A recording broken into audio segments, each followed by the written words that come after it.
Okay, we've got Penny's litter here. Penny is outside having a potty break. So I thought I'd get a quick video clip of her babies. We've got 9 babies, and they're just, let's see, they're born Monday, today's Friday. So, and I guess they're the most active ones, so we'll show you off first. This is a little black puppy. It is the little black girl. She's got no white on her. And she's quite small. She's very cute. And then a bigger black boy.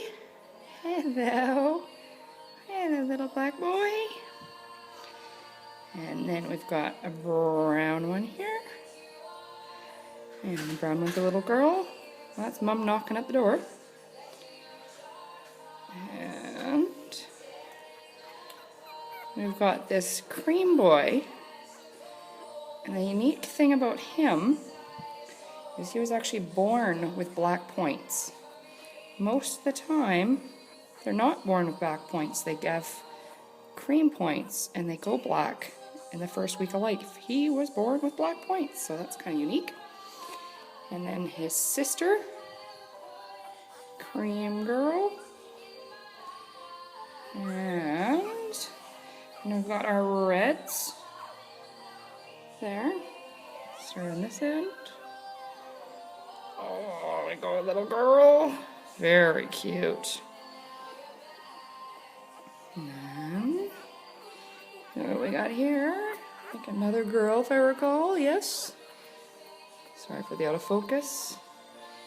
And there's a sleepy one, and there's our little boy. Well, he's actually not so little, he's actually a good size. Yawning. And this one right here, the other red one. And that's our little girl. Who apparently makes a good pillow for a little black girl. So there's Penny's litter. I can't make it any longer, it'll take forever to upload to YouTube. But that gives you an idea. You can see the difference between the cream, who may actually darken to apricot, hard to tell at this point, but I see that our boy here really wants to eat. He's trying to figure out if his litter mate's got something for him to eat, so I'll go get Penny.